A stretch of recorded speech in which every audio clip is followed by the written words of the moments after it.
I'm joined now by some of the country's best political analysts in Washington, New York Daily News columnist, CNN contributor Errol Lewis, senior political correspondent for Politico.com, Gene Cummings, and here in New York, Republican strategist, former White House political director, CNN contributor Ed Rollins, syndicated columnist, journalism professor at Lehman College, CNN contributor Miguel Perez.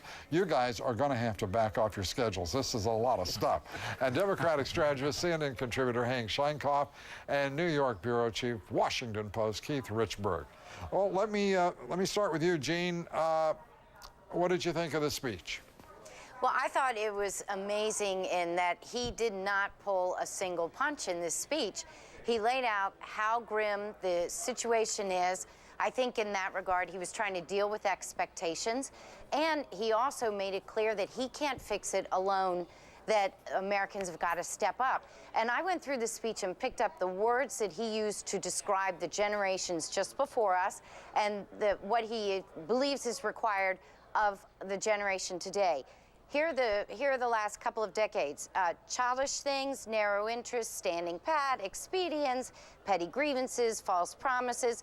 This is how we've been operating. What he wants: hard work, honesty, courage, fair play, tolerance, patriotism, and duty.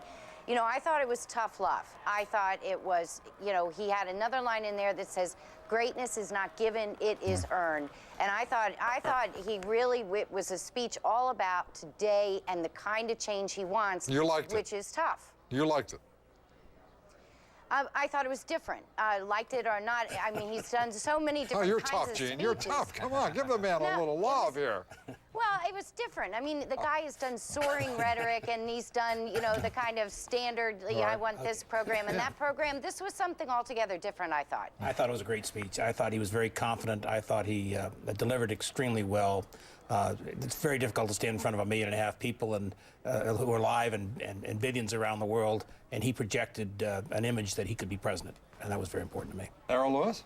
Yeah, I agree. You know, certainly there were some political settling of scores. He made some pointed references to problems that clearly are assigning blame to the previous administration. But for all of that, he was also trying to inspire and lift people up.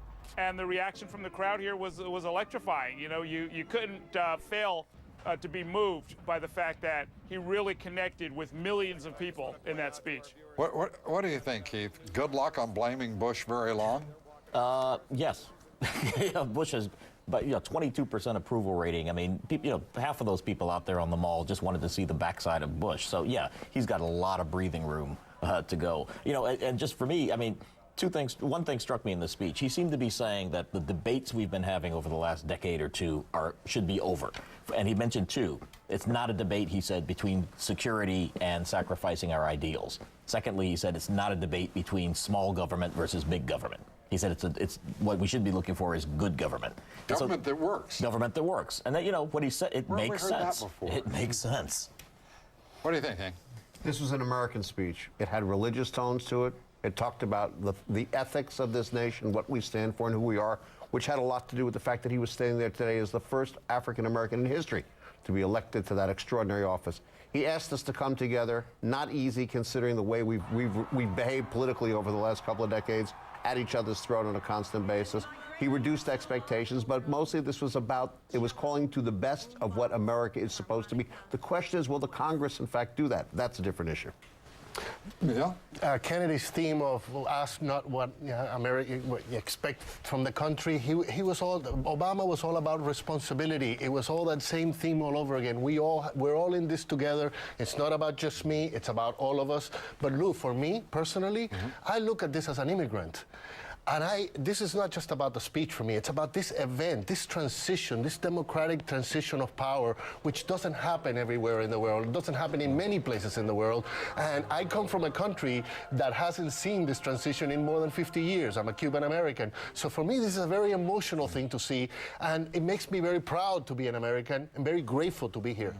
I think, well, I'll just speak for myself. I join you in that pride. How's that? And I think nearly every one of our fellow citizens does as well.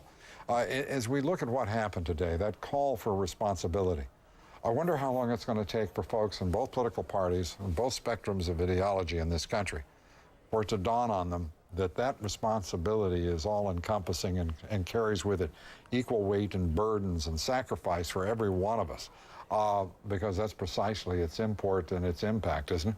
Yeah, it is, but I think the bottom line is the whole argument about partisanship is bad.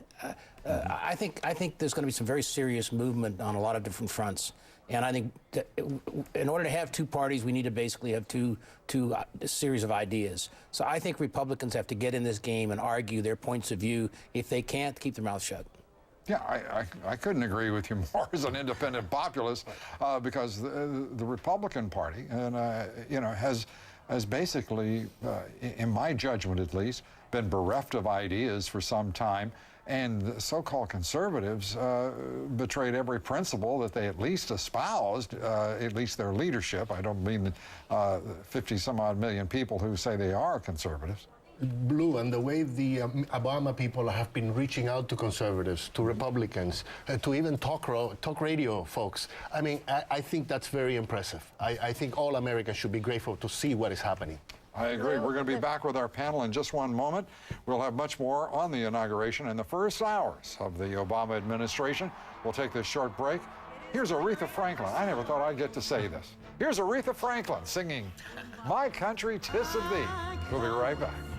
Sweet is of thee, sweet land of liberty, of thee I sing. And when my father died, and of Hillman's pride, from every mountainside, let freedom reign. Why are smart investors moving all their money to Scottrade? $7 won't buy 2 lattes or a few gallons of gas. But with Scottrade, I can trade as many shares as I want, and it's still just $7. I was paying high fees to my broker. And for what? Higher returns? Please. He was the one getting higher returns from me. Bye-bye, expensive broker. Hello, Scottrade. We're here for you.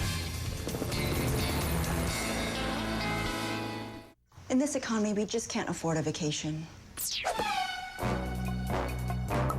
I can help, but you must say exactly what I say, exactly how I say it. Honey, I just got a great deal on a 4-star hotel at Priceline. There's never been a better time to name your own price and save up to half off. Sweet lips. We can afford that. But why are you speaking that way? I guess I'm just speaking the language of the deal. I hope to work just one job for a change. I hope to have some health care for a change. I hope to be able to save a little for a change. We voted on Election Day for hope and change. Now it's time for action. The Employee Free Choice Act lets workers choose to join a union to earn better pay, health benefits, and job security. The Employee Free Choice Act. It's time the economy worked for everyone again. I'm there.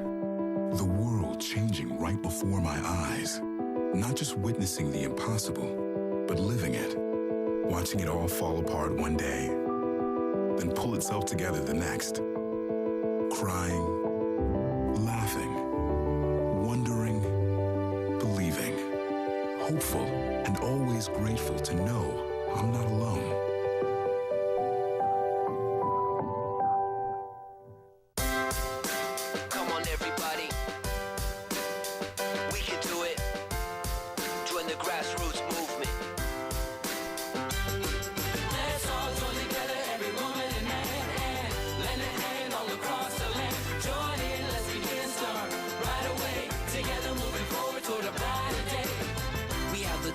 Skills and we're capable to change the world and make it more sustainable. Together we are strong and our bonds are unbreakable. If we act bold, we can attain the goal.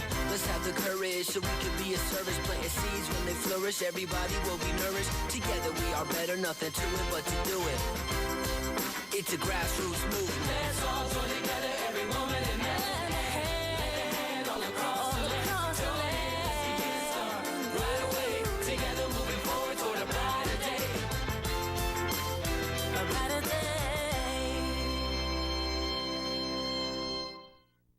Closed captioning hours provided by True Credit. Manage your credit, manage your life. Yeah. No. Oh, man.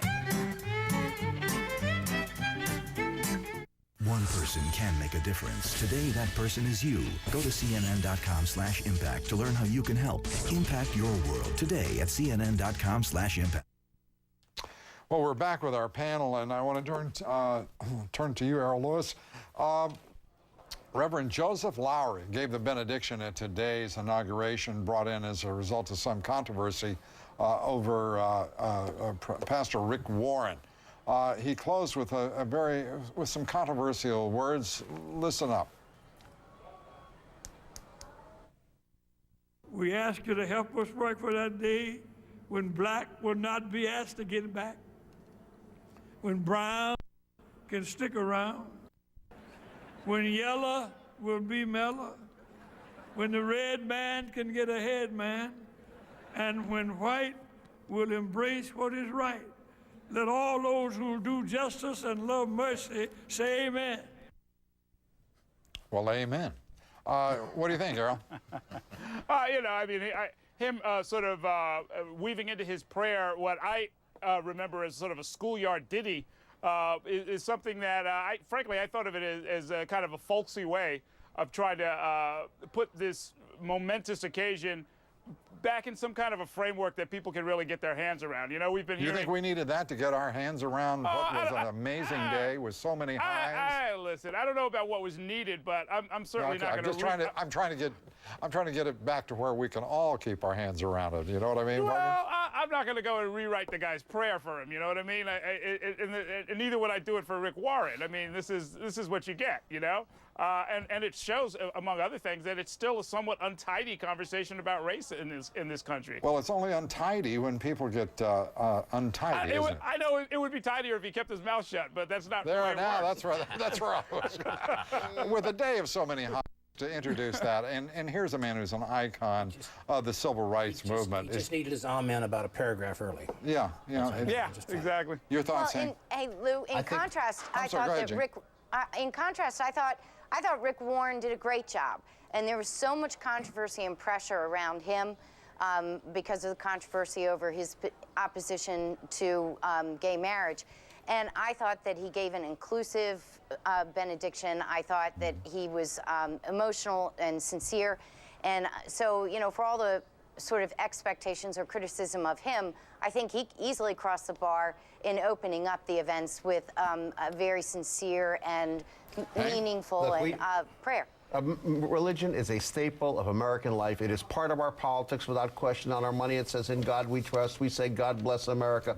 Barack Obama is a man of faith. Listen to the words he used today to describe this extraordinary nation and the moment we're in. He said he called for an end to animosity, for people to work together in brotherhood, and his very, very presence on that stage defines the tale. We didn't need a lot more to make it any more clear, quite frankly. Yeah, and he couldn't have been more inclusive, talking about Christians and Muslims and non-believers, along with others. But I found the most powerful words from him in terms of religion was closing that oath of office with, "So help me God." And against the objections of many, lawsuits were filed to prevent it. And I thought it was a moving statement on his part. There are two other things he did. One is he presented himself as Barack Hussein Obama. He also talked about Muslims for the first time ever in a presidential speech, and he basically said, "I'm a Christian." I think it was part of a great speech, and I think it had great meaning beyond just that audience. And just one thought for me, you know, in terms of this being one of the biggest, you know, it compares to LBJ's, et cetera, probably surpassed it in terms of numbers. I was trying to see when you had that much enthusiasm for a transition. You know, I was a young reporter in 1980 when Reagan was elected, and I could remember that inauguration. But Reagan's 81, 85. It was people coming into Washington to party because they had won the election. The city wasn't really a part of that. In this one, the city was a part of it. This city voted 90% for Obama. So is that because it's 90% black? It's not 90% black. It's about 60% black.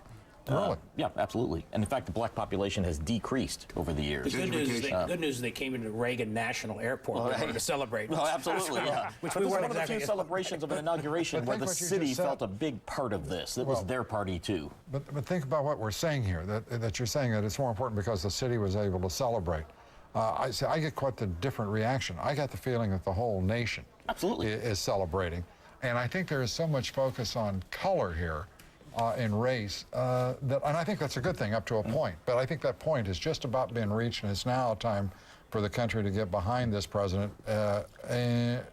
Yes. What is important here, too, everybody is missing it. You know, we have the celebration, and we're kind of bifurcating the discussion about celebration, discussion about race. Let's put it in context. The man said the times are tough. We have to bind together. We've got to be one nation. And people had a party. They didn't say, oh, we're crying, we're with him. No, they said they had a party because he's there. That's the reason, and because we have change. And you know, the other temptation here is, if I had $1 for every newsman and woman in this country, reporter, anchor, whatever it may be, editor, print journalist, whatever, talking about historic. History is going to be made if Barack Obama is successful as president of the United States. And he's quite right. He's laid out the conditions for that success. We're going to have to come together. And I love the facts. My take on the president's speech today was it was an adult speech. It was a mature speech. He didn't speak down to anyone. He didn't talk around any issue. He came straight at it. And I felt really good to hear a man in that office not in any way dissembling at the margin, not in any way treating his fellow citizens in any other way as adults. And that, doggone it, that felt good to me. I don't know about the rest of you. Lou, can I add a thought on Sure. that? I think if you go back into the campaign, there were moments like that when he did things like that. For instance, when all the other politicians jumped on the idea of eliminating the gas tax, and he wouldn't go there. Mhm. You know, there were a couple other times where he decided those were the politics of the past, and he just simply wasn't going to go do a trick here or a trick there. And it was very appealing to his base. His base tended to grow. Right. That same kind of grown-up thing. One thing about the speech, Lou, is that, you know, he needs to lower our expectations. This country's expectations for Obama and his administration are tremendous. And I think he sort of started to do that to a certain extent. And he was torn. He was torn because at some point he was also saying, we can accomplish big things in a short period of time. And at the same time he's saying, but it's going to take a long time and it's going to be difficult. I think it's going to be difficult. It's going to probably take a little longer than any of us would like. But, and Gene said something similar about the expectations. I hope he doesn't lower them. I hope that we all instead measure up to those rather lofty expectations that he articulated today. Folks, appreciate you being with us. Thank you. Thank you very much. Thank you. We'll be back with our panel in just a moment, and when we come back, we'll have much more on the president's first day on the job. Well, it's almost a full day. That's not too soon to start criticizing him, is it? We'll be telling you what may lie ahead for the administration. We're going to wait till tomorrow to apply critical judgment, I assure you. Let's celebrate. We'll be right back.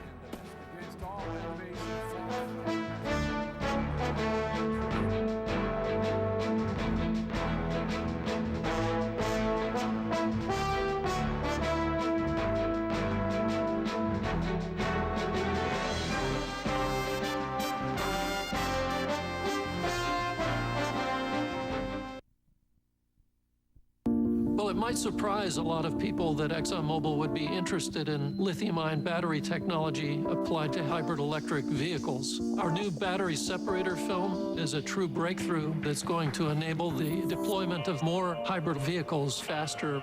This means a tremendous reduction in greenhouse gases, the equivalent of removing millions of cars from the road. I think this is the most important project that I've worked on in my career. Hey, Joey, I just wrote a song about you. Her hair is yellow like a bale of hay, blue eyes like a sky. Yeah, that sounds just like me. Her eyes are brown, her legs are long. His hair is red, and his love is strong. My hair's not red. Happy New Year! Welcome to Progressive.com. This place is hopping. It's resolution season. Well, my resolution, save money. Last year, millions of people visited Progressive.com, and those who switched saved an average of over $350. No wonder it's like a party in here.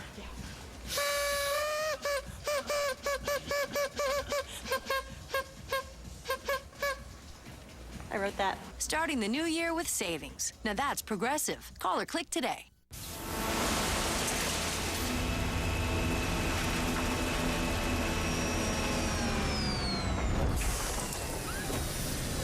Hi there, Orbitz Traveler Wellness Center. You booked a flight on Orbitz and the price went down, so here's a price assurance check for the difference. $138. Thanks. Why didn't you just mail it? We have a hovercraft. Orbitz Price Assurance. If another customer books the same flight for less, we automatically send you a check for the difference. I'm Marie Osmond, and I was overweight. I mean, I procrastinated and procrastinated until finally I said, do something that's a no-brainer for me. Then I got Nutrisystem. Introducing the all-new Nutrisystem with flexible new programs personalized to meet your individual needs. And now more food choices than ever, featuring 80 wildly decadent new recipes. Nutrisystem helped me get smart again. And Nutrisystem is healthy weight loss. I lost 45 pounds on the Nutrisystem program. Order your first 4 weeks of food now and get an extra 28 meals absolutely free. Plus, lock in these low prices for all of 2009, and your shipping is free. And Nutrisystem costs hundreds less than other weight loss programs, even $55 a month less than many Americans spend on food. 8 years to put it on and only 4 months to take it off. Order now and get a week of meals absolutely free, and lock in your pricing for all of 2009. This offer ends soon, so call or click now. 先生你好，歡迎光臨。行得先。唔該晒。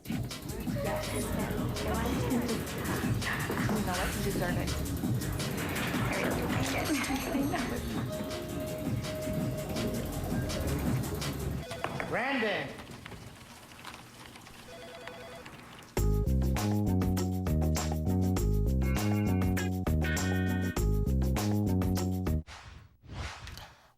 Well, in keeping with my customary policy of giving our guests, our guest panelists, the last word each and every time, we're going to turn to each of them for their concluding thoughts on this historic day. Let's start with you, Gene Cummings.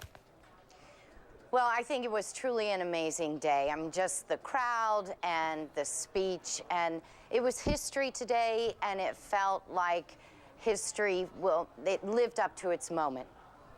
Errol.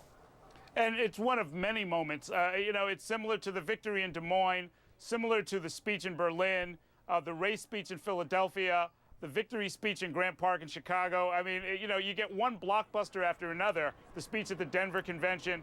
I think we've got high expectations, like you say, Lou, and I'm looking forward to having them raised even higher. Good deal. The old CEO was fired. People were unsatisfied with him, stockholders. They put a new guy in there. They expect him to do the job. I think he will do the job. You've got high hopes. Absolutely. All right. Miguel. Very high expectations I have of him, and I think he will fulfill most of them. I'm very proud to be an American today just watching all of this. Yeah, as I said, I think we all join you in that. Hank, your thoughts here. I have tremendous hopes for this man that he will abandon the politics of the permanent campaign and instead concentrate on the politics of restoring America's faith in its own governance and its own ability to do well. Well, that would be a refreshing departure from some of what we've experienced, at least. Sure would. Hank, thank you. Keith? For myself, you know, I just came back from 2 weeks in Southeast Asia. Everybody over there knows his name. Everybody was, you know, I'd say I'm from America. You know, he would, you know, people would raise their thumb and say, America, Obama, very good. You know, he has already, and this was before he took office, has already kind of improved the image of America in the world, and I have high expectations. He's going to continue to do that just by his very presence when he goes around the world, when people see him in the Oval Office. I think it's already done an enormous amount. Well, as Reverend Lowry would have it, say amen. Thank you all.